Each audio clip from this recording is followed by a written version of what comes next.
Jangan berhenti di sini saja, sebarkan link ini di grup WhatsApp, Telegram, Facebook, X, or Twitter, Instagram, Snack Video atau TikTok Anda, agar menjadi ladang pahala jariah yang berlipat ganda dan jangan lupa like, di-subscribe atau ditonton 3 menit lebih baik lagi.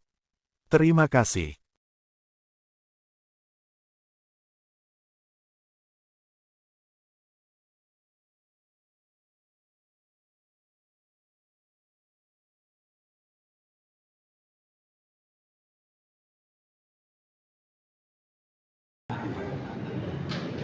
Assalamualaikum warahmatullahi wabarakatuh. Alhamdulillah, alhamdulillahilladzi hadana li hadza wa ma kunna linahtadiya laula an hadana Allah. Asyhadu an la ilaha illallah wahdahu la syarika lah wa asyhadu anna Muhammadan abduhu wa rasuluh. Allahumma shalli ala sayyidina Muhammad wa ala alihi wa sahbihi wa man tabi'ahum bi ihsanin ila yaumiddin, amma ba'd. Wa qala Allah ta'ala fi kitabil Qur'an, a'udzu billahi minasy syaithanir rajim. Man 'amila shalihan min dzakarin aw untha wa huwa mu'min فلنحيينه حياة طيبة ولنجزينهم أجرهم بأحسن ما كانوا يعملون. صدق الله العظيم. Hadirin hadirat jemaah salat subuh Masjid Al-Hasan dirahmati Allah Subhanahu wa taala. Puji syukur senantiasa kita panjatkan Allah Subhanahu wa taala atas segala limpahan rahmat, nikmat, taufik, hidayah yang kita rasakan bersama-sama, sehingga kita bersama-sama bisa hadir di tempat yang mulia ini. Mudah-mudahan kita bersama-sama memperoleh ilmu yang bermanfaat, ilmu yang bisa kita amalkan dalam kehidupan sehari-hari, dan tentunya bisa menjadikan kita ini bekal untuk menghadap Allah Subhanahu wa taala. Salam dan salam senantiasa tercurahkan bagi kita Nabi besar Muhammad sallallahu alaihi wasallam, kepada seluruh keluarganya, para sahabatnya, seluruh kaum muslimin dan muslimat yang senantiasa setia melaksanakan risalah dan sunnah-sunnahnya, dan insya Allah kita nanti di yaumil kiamah kita akan memperoleh syafaatnya. Allahumma amin. Hadirin hadirat yang dirahmati Allah Subhanahu wa taala, alhamdulillah kita masih berada di hari Tasyrik, ya, hari terakhir, tanggal 13 bulan Zulhijjah. Hari Tasyrik, hari kita disuruhnya untuk berbahagia. Tasyrik, di hari Tasyrik ini ibu bapak kita haram untuk berpuasa. Kita haram untuk berpuasa.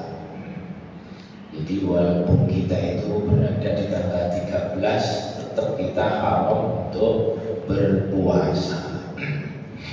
Kecuali, ada kecuali, orang yang melaksanakan ibadah haji dan dia mengambil hajinya namanya haji tamattu.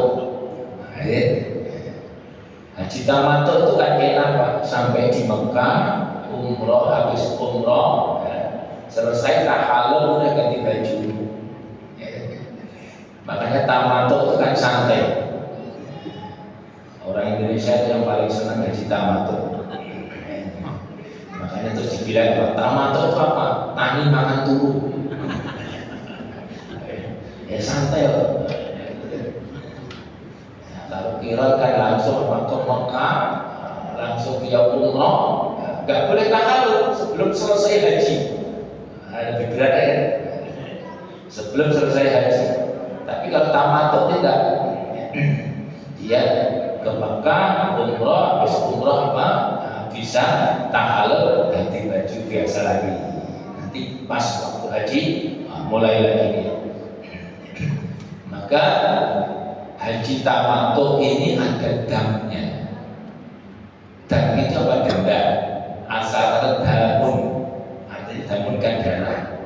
disuruh apa? Menyembelih hewan. Karena tadi hajinya jadi santai, ya, maka ada damnya, ada dendanya. Dendanya menyembelih yaitu hewan, menyembelih kambing. Maka biasanya kita kalau mau berangkat itu sudah dihukum itu kalau ikut yang KPH, oh ini damnya sekian, ya, 750 real, kira-kira. Tapi bagi yang seumpama tidak mampu membayarkan, boleh diganti dengan berpuasa. Puasanya berapa hari?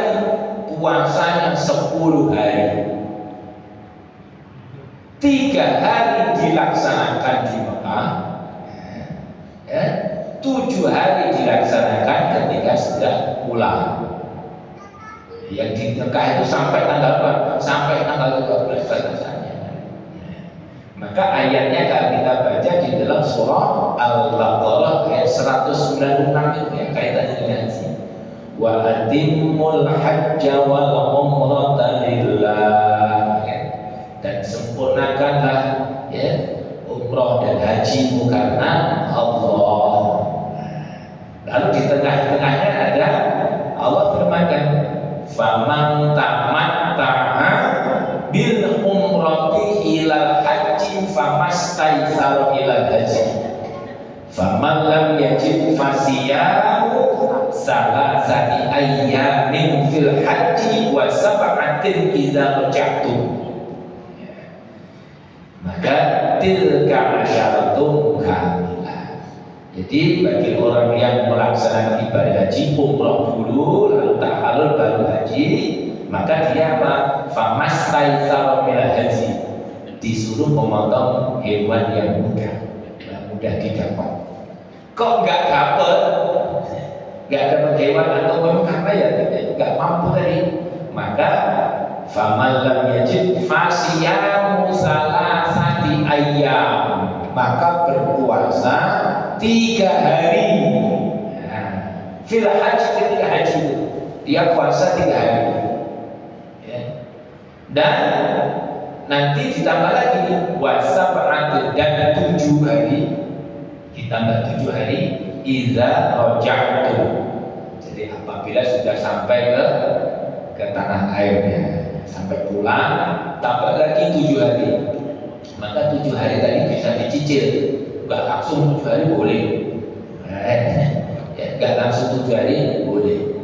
Jadi makanya yang boleh melaksanakan puasa di hari tasyrik itu adalah orang yang hajinya tamattu. Yang kita itu nggak boleh, itu haram melaksanakan puasa.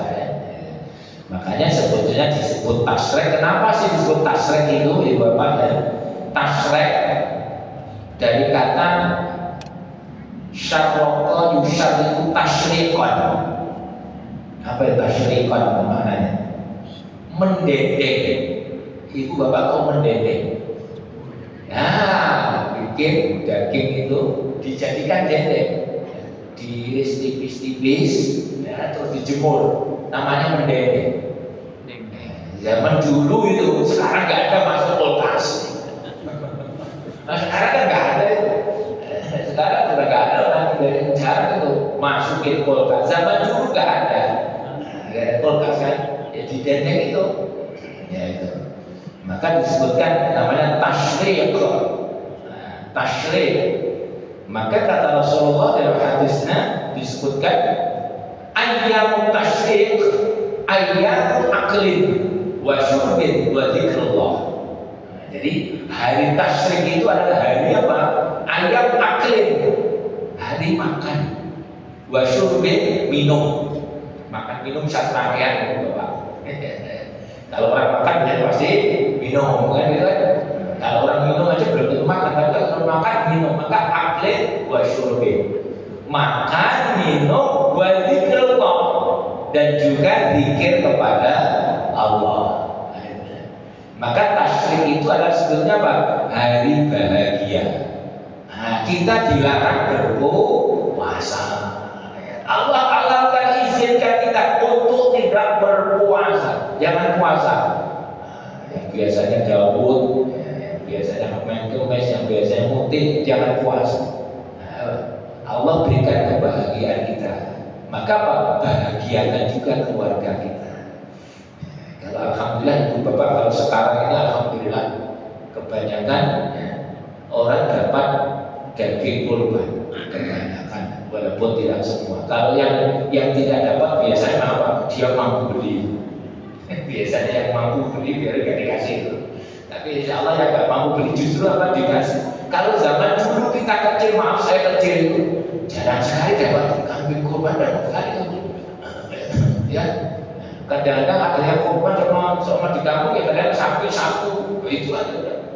Zaman dulu sebelumnya saya waktu kecil kan cuma sekali lah ya kurban itu. Maka dari itu kalau sekarang banyak yang dapat.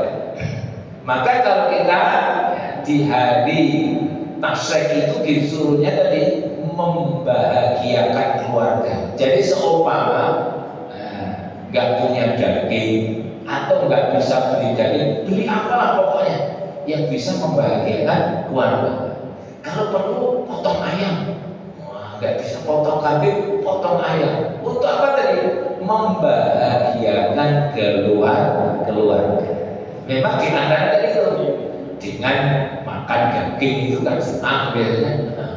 Orang itu senang makan daging itu kan simpul saja. Maka dari itu ketika di Tasyrik usaha kita membahagiakan keluarga. Jadi, maka hari Tasyrik adalah hari makan-makan, hari makan minum, bersenang-senang dengan berkeluarga. Bisa jadi dengan tetangga dan lain sebagainya. Tapi Rasulullah menyebutkan, jangan lupa Pak, zikir kepada Allah. Ini yang kadang-kadang malah dilupakan seperti ini. Gara-gara dapat daging, kambing, sapi, nyate, akhirnya apa? Subuhnya kesiangan. Ya Allah, nyate belakang rumah, depan rumah, sampai ngebul ya Allah asapnya. Giliran sholat subuhnya, kesiangan. Makanya ayatnya tadi kita diizinkan oleh Allah, Rasul sebutkan ya, kita diharapkan oleh Allah untuk makan, minum, untuk berbahagia, tapi jangan lupakan Allah Subhanahu wa Ta'ala. Seperti itu. Ya, kita disuruh apa? Selain kita berbahagia, banyak pula kita berzikir kepada Allah Subhanahu wa Ta'ala. Memang Allah Subhanahu wa Ta'ala itu senantiasa itu Bapak mengajak kita untuk senantiasa berbahagia. Yang senang puasa makanya walaupun senang puasa nggak boleh kan puasa terus menerus tanpa ada bukaan, nggak boleh juga. Menyiksa diri nggak boleh. Maka kita apa? Senantiasa diajak oleh Allah menjadi orang yang bahagia. Maka sebenarnya saya ingin membahas kunci kebahagiaan. Ya, saya ingin membahas kunci kebahagiaan. Di antara tadi yang saya baca itu adalah surah An-Nahl ayat yang ke-97. Man amila shalihan min zakarin aw unsa wa huwa mu'min falanuhyiyannahu hayatan thayyibatan wa lanajziyannahum ajrahum bi ahsani ma kanu ya'malun. Jadi kunci kebahagiaan. Kenapa saya ambil ini? Tentunya kita semuanya pasti juga menginginkan bahagia. Semua orang yang hidup itu pasti ingin bahagia. Mau besar, kecil, tua, muda, ya. Mau orang biasa, mau pejabat, ya. Mau orang muslim atau non muslim, orang yang beriman ataupun orang musyrik pun sebetulnya semuanya pengen bahagia. Namun kadang-kadang dia tidak tahu caranya bagaimana agar menjadi orang yang bahagia. Sehingga apa?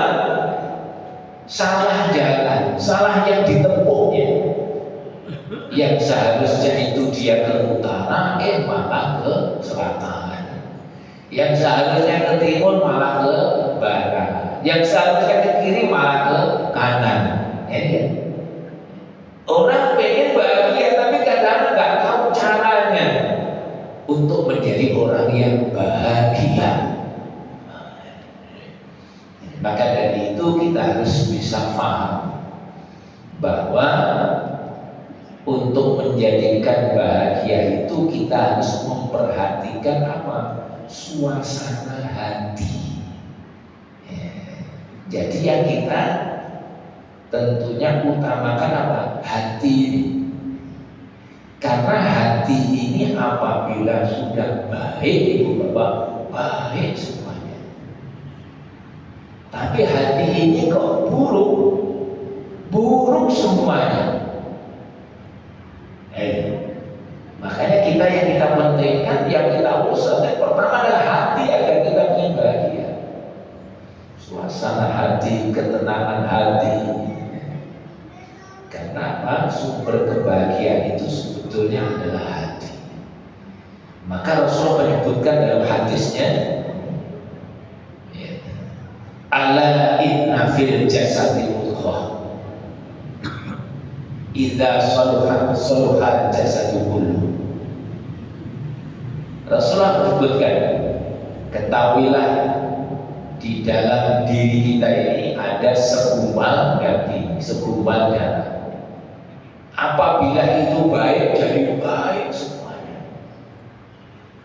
Penglihatannya jadi baik, pendengarannya jadi baik, pikirannya jadi baik, kakinya melangkahkan yang baik, semuanya baik-baik semuanya. Apabila segumpal darah itu adalah baik.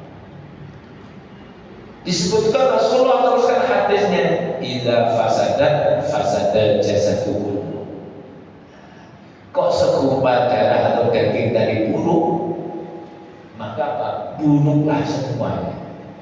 Penglihatannya senangnya melihat yang gak baik-baik, pendengaran juga mendengarkan yang gak baik-baik, kakinya sukanya juga melangkah yang tidak baik, ngomongnya juga demikian, ngomong yang tidak baik. Ini apabila rusak. Maka Rasulullah menyebutkan apa segumpal daging atau segumpal darah tadi, ala wahiyal qalbu. Ketahuilah itu adalah hati. Maka kita jangan sampai gak tahu. Ketahuilah itu adalah hati. Maka orang itu apabila hatinya baik, maka amal-amal kebaikan yang dia lakukan, ya kebaikan.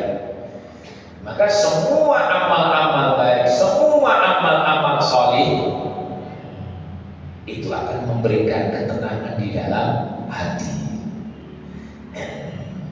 Maka ibu bapak, kalau kita bisa kasih aroma kira-kira, amal baik itu aromanya apa kira-kira? Aromanya pasti aromanya wangi, baik, ya. Aromanya adalah wangi, amal baik. Bapak itu ngaji, sholat, bahkan sholat tahajud, baca Al-Quran, ya.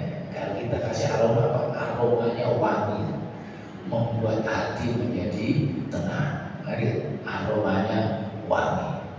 Tapi kalau amal-amalan yang buruk, kalau mau kita kasih baunya apa kira-kira? Baunya yang gak enak, bau busuk, bau asin semua itu. Maka seumpama aroma itu, aroma yang wangi, terus ada di dalam hati kita, kira-kira apa hidup kita? Tenang. Kemana-mana apa? Bau wangi tadi. Pasti apa? Hatinya tenang terus, akan tenang terus. Karena hatinya yang kita kebawa kemana-mana. Makanya orang yang beramal soleh itu hatinya akan senantiasa tenang. Seperti bau wangi tadi.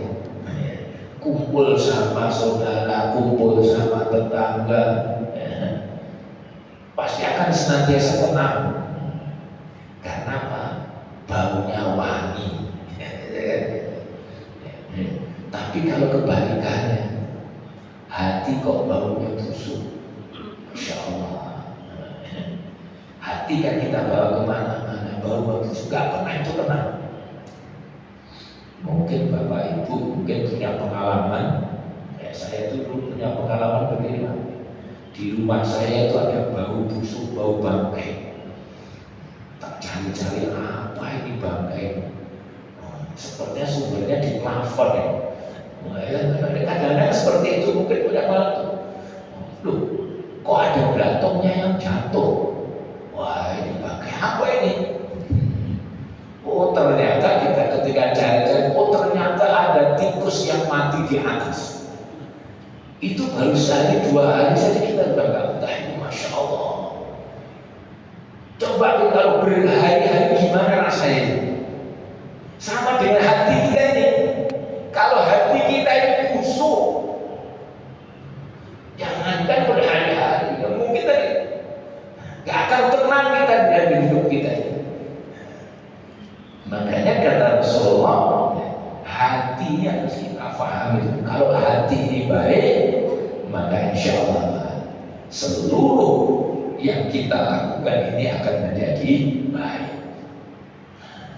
Maka kita harus senantiasa kita pahami hati, suasana hati. Dan kita harus tentunya harus paham tadi apa sebetulnya yang membuat kita hati kita itu akan menjadi baik. Tentunya kan amal soleh yang harus kita kerjakan. Man amila sholihan min zakarin aw unsa.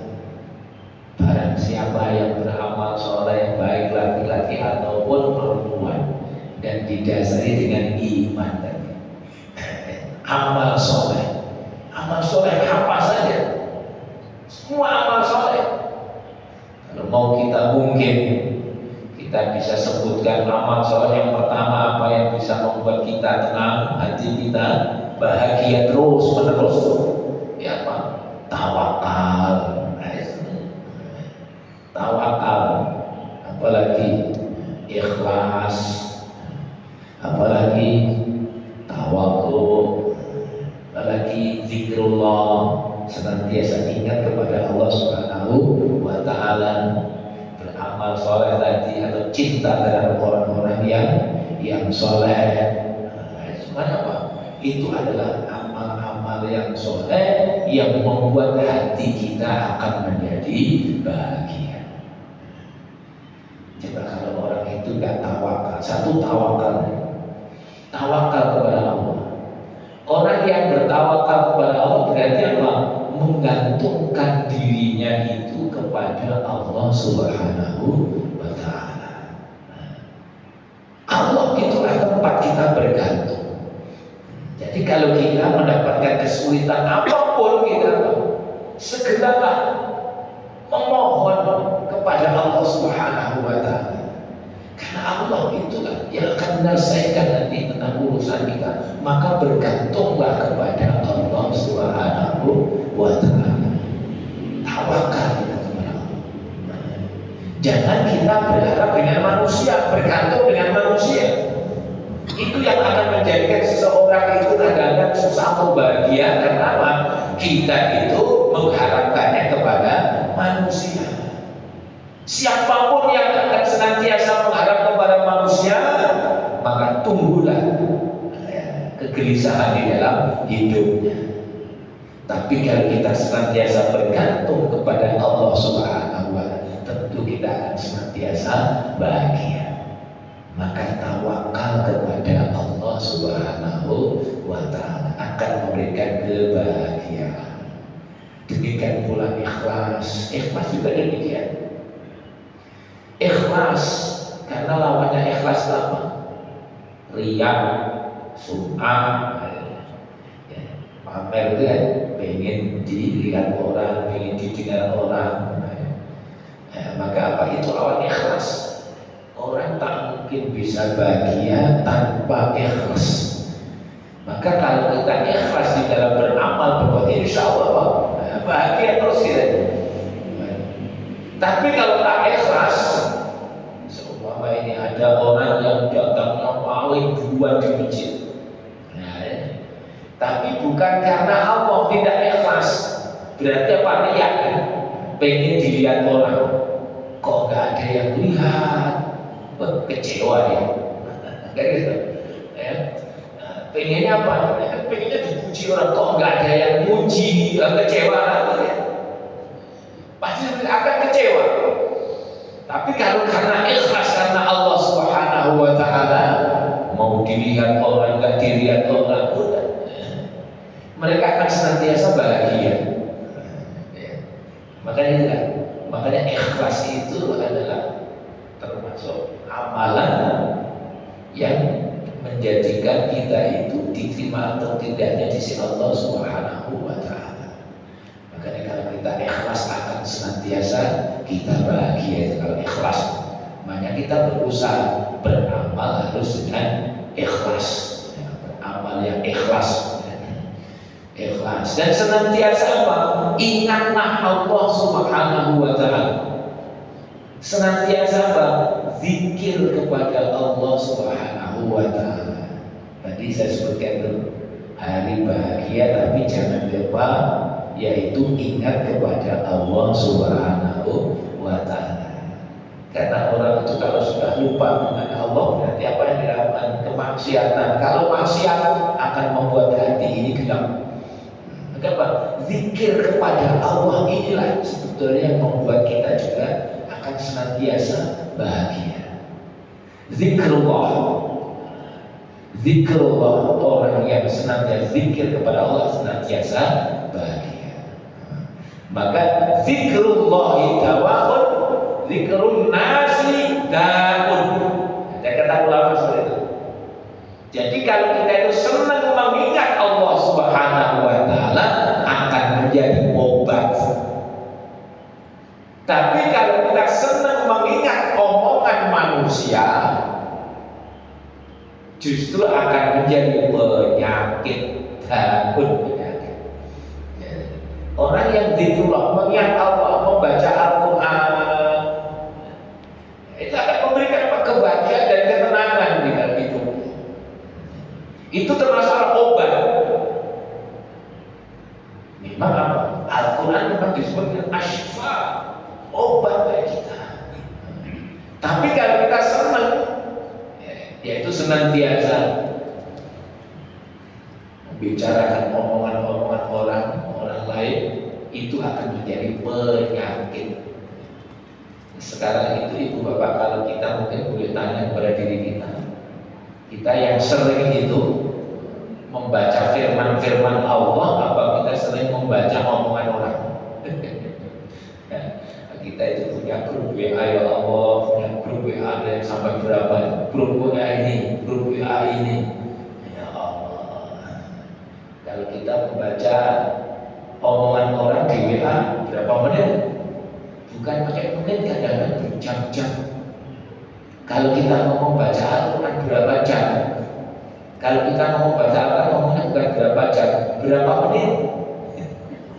Tidak ada jarang sekali orang terus ngaji 1 jam, tapi ya Allah kalau pegang HP itu Masya Allah ya. Itu 1 jam tuh gak terasa. Mungkin ibu bapak mungkin punya cucu, punya anak-anak, ya Allah HP ya Allah. Sedangkan kalau kita itu senantiasa zikrullah, mengingat firman-firman Allah, itulah yang jadi bahagia. Allah sudah sebutkan di dalam surah Taha.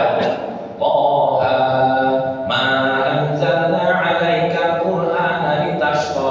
Taha. Tidak aku turunkan Al-Quran itu membuat engkau menjadi susah wahai Muhammad. Berarti apa? Allah turunkan Al-Quran biar kita menjadi bahagia. Maka semakin orang semakin dekat dengan Al-Quran, membaca Al-Quran, menyimak Al-Quran, memahami Al-Quran, mengamalkan Al-Quran, pasti di dalam hidupnya akan semakin bahagia. Karena sudah sebutkan tadi, ma anzalna 'alaikal Qur'ana litasqa. Tapi kita tidak, sebenarnya yang kita lakukan apa itu? Membaca omongan manusia. Sedangkan omongan manusia tadi zikrun nas, daun penyakit.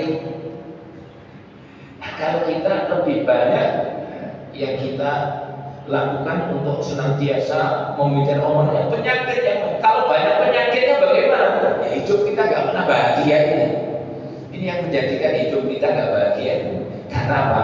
Ada senantiasa, yaitu sesuatu yang kita lakukan yang sebenarnya dari itu. Ada sesuatu yang sebenarnya adalah ya kurang memberikan manfaat di dalam kehidupan kita. Maka boleh kita baca WA boleh. Tapi tadi itu jangan sampai kita ya, melupakan untuk zikir kepada Allah Subhanahu wa Ta'ala.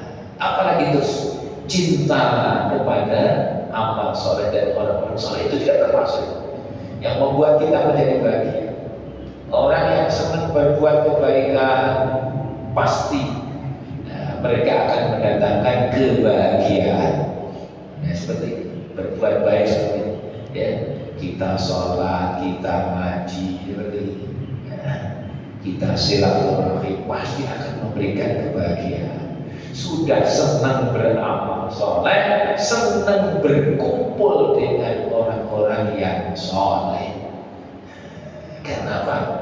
Orang yang baik itu akan bahagia apabila kumpulnya juga dengan orang yang baik pula. Ya, orang yang baik kumpulnya dengan orang baik. Ya, orang yang baik kumpulnya sama orang baik. Orang yang baik kumpul dengan orang-orang yang jahat, gak akan bahagia, gak akan baik.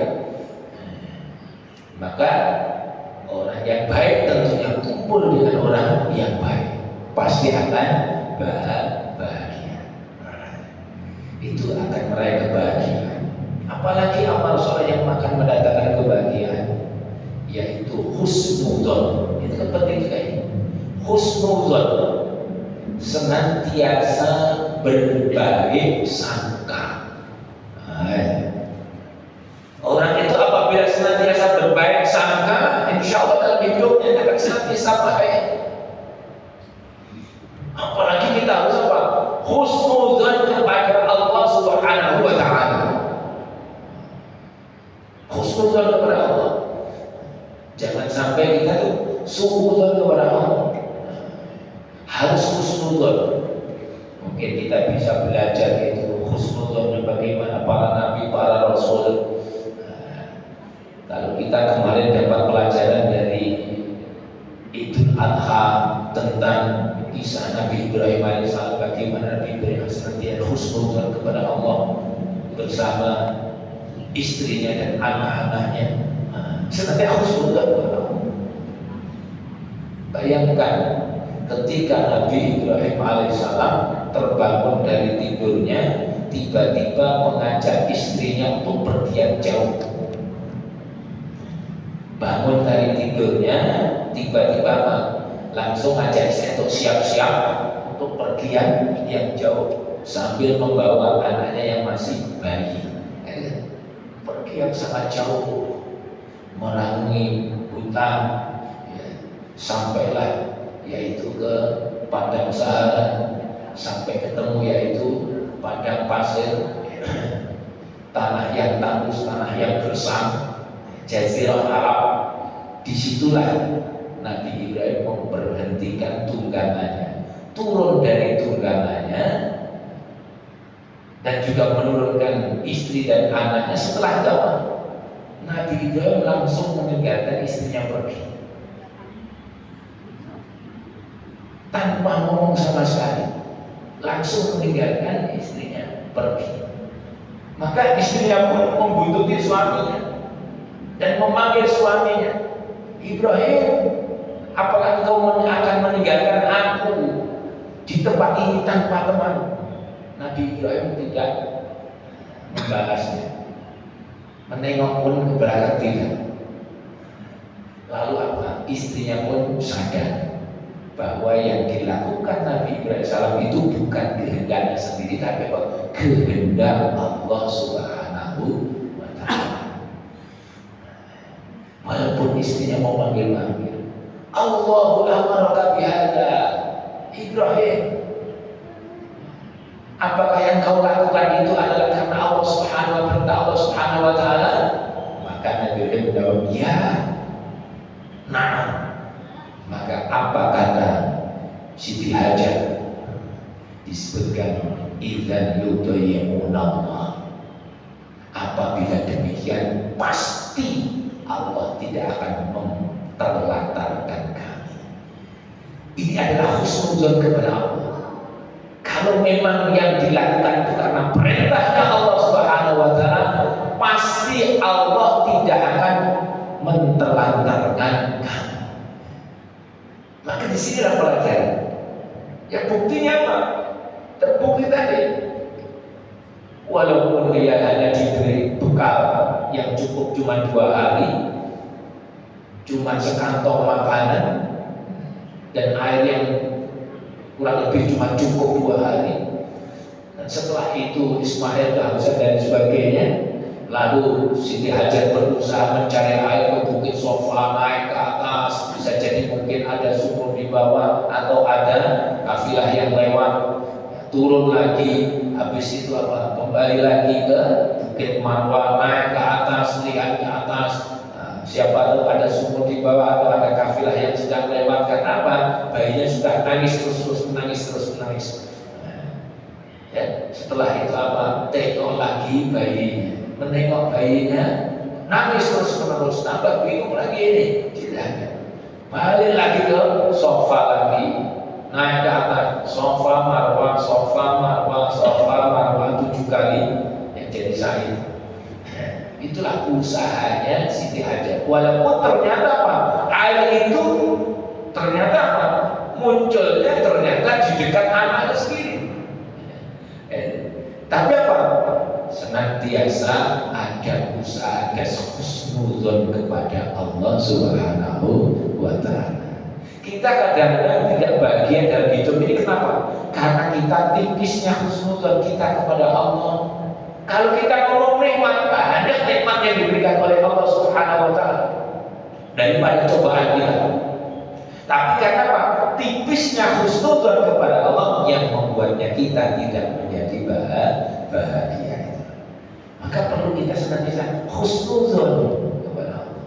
Kenapa Allah Subhanahu wa Ta'ala coba saya seperti ini? Husnuzon kepada Allah, husnuzon. Jangan suudzon kepada Allah. Husnuzon. Atau mungkin Bapak Ibu kalau seumpama dengan kawan, dengan teman, dengan saudara, kita sering memegang HP kan, seumpama ada WA, saya WA kok nggak dijawab ya. Nah itu kadang-kadang seperti itu. Jangan cepat suudzon. Ya ini yang sering kita. Ya kita berusaha husnuzon. Nah, itu. Kalau kita suudzon Bapak Ibu gampang kita kecewa. Nah, itu. Tapi kalau perlu apa? Husnuzon, bahkan ulama apa? Siapkan 70 husnuzon. Apalagi yang di WA Ustaz di WA nggak jawab nih. Bisa jadi apa? Ustaz lagi sibuk. Kadang-kadang itu maaf ya, pas lagi ngomong begini ada orang telepon. Ini kadang-kadang ya. Dan kadang-kadang jawab WA kan nggak sebentar kan. Maka dari itu apa? Jangan kita suudzon, husnuzon. Siapkan dalam arti 70 husnuzon. Oh, bisa jadi sedang sibuk. Ya. Bisa jadi apa? Seumpama, oh pulsanya habis. Bisa jadi HP-nya lobet dan lain sebagainya. Itu husnuzon. Itu akan menjadi kita bahagia. Maka husnuzon itulah akan mendatangkan kebahagiaan. Apalagi yang mendatangkan kebahagiaan tentunya adalah termasuk kita yaitu jauhkan sifat iri dengki, hasad, jengkel yang ada di hati itu usaha jauhkan. Karena tadi kalau kita jengkel di dalam hati, ibaratnya hati kita itu seperti berbau busuk jengkel. Jengkel kepada orang usahakan hindarkan. Berarti apa ini? Lawannya iri dengki apa? Senang memaafkan orang. Orang itu kalau nggak mau memaafkan berarti kan jengkel dulu. Setelah memberi maaf, maka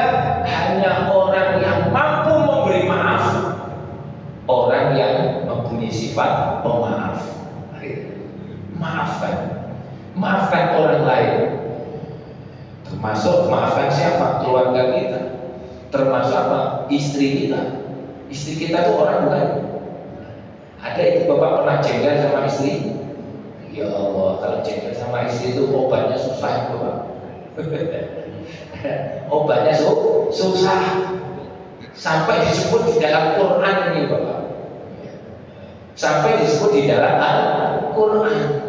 Karena apabila kita jengkel sama keluarga sendiri, sama anak istri, obatnya susah.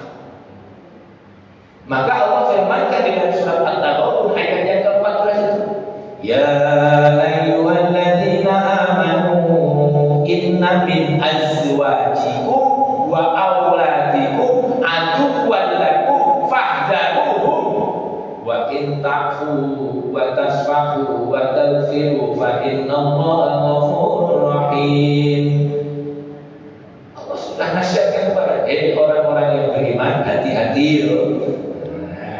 Pasanganmu itu atau anak-anakmu itu bisa menjadi musuh bagimu. Ya Allah, kalau kita punya pasangan jadi musuh, gimana? Ya karena tadi ada ini, ada jengkel, itu tadi. Ya Allah, satu rumah itu jadi musuh kita karena kejengkelan tadi. Ya, mau tidur aja gimana repotnya kalau jengkel sama istri. Ayah pesan tak sadu lagi. Istrinya juga gitu.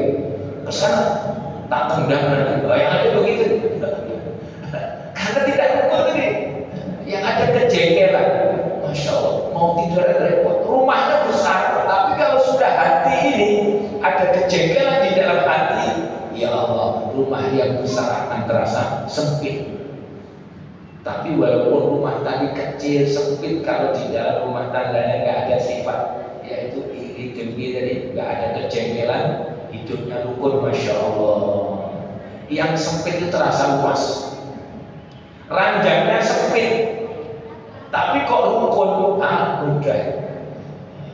Kata istrinya, Mas gimana Mas nanti tidurnya? Gampang. Gampang gimana? Ya aku dibawa sampai di atas. Selesai. Jadi orang itu kalau rukun itu biasanya itu ya tambah cerdas, banyak ide-ide. Maka dari itu apa? Allah ingatkan kepada kita, ya, apabila kita itu terhadap seseorang atau orang lain, apalagi terhadap keluarga kita ada masalah, apa yang disebutkan oleh Allah? Wa in ta'fu wa tasfahu wa taghfiru, disebutkan sampai 3 kali. Ya. Maafkanlah dia, lapangkan dan berlapang dadalah kalian, juga mohonkan ampun kalian. Jadi obatnya apa? Apabila ada kejengkelan sama istri, tiada lain adalah memberi maaf. Kita itu rumah tangga kita kok bisa awet karena apa? Karena ada maaf di situ. Tapi kalau nggak ada maaf bagimu, mana ada rumah tangga awet?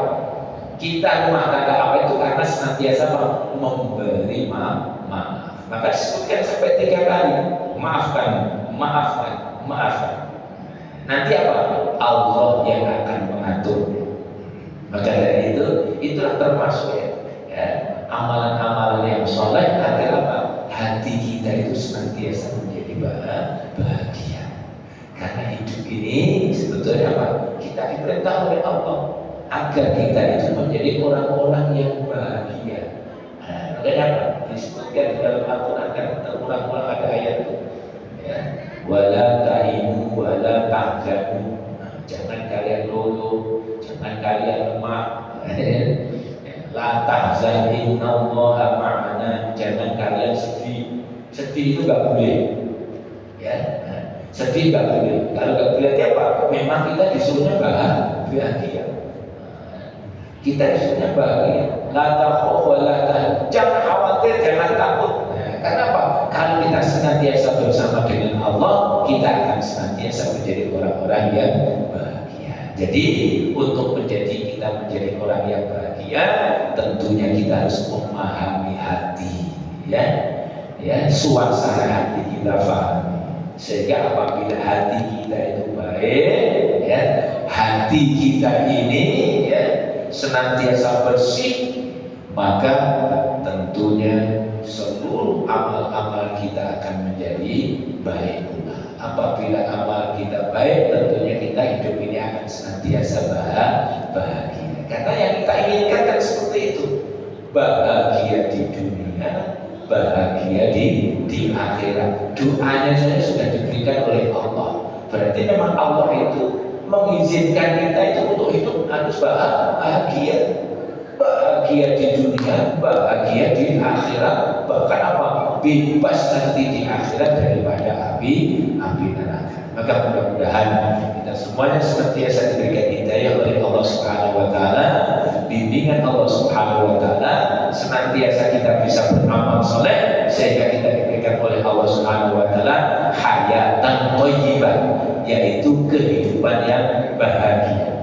Bahagia di dunia juga, nanti di akhirat walanajziyannahum ajrahum bi ahsani ma kanu akan diberikan balasan pahala oleh Allah Subhanahu wa taala. Demikian mudah-mudahan bisa kita manfaatnya dan berhamdalah alhamdulillahirabbil alamin subhanakallahumma wa bihamdika asyhadu an la ilaha illa anta astaghfiruka wa atubu ilaik. Assalamualaikum warahmatullahi wabarakatuh.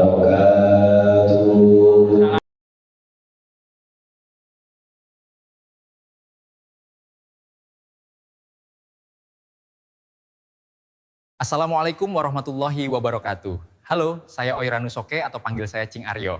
Terima kasih sudah mau mengunjungi channel saya. Melihat dan menonton video, semoga berguna dan bermanfaat. Silahkan disebarluaskan konten channel ini tanpa merubah isi. Terima kasih untuk like dan subscribe-nya serta komennya. Hormat saya Tabasam. Wassalamualaikum warahmatullahi wabarakatuh. Tabasam, pengetahuan mendamaikan perbedaan. Jangan saling mencela, mari saling menjaga. Beda disenyumin aja.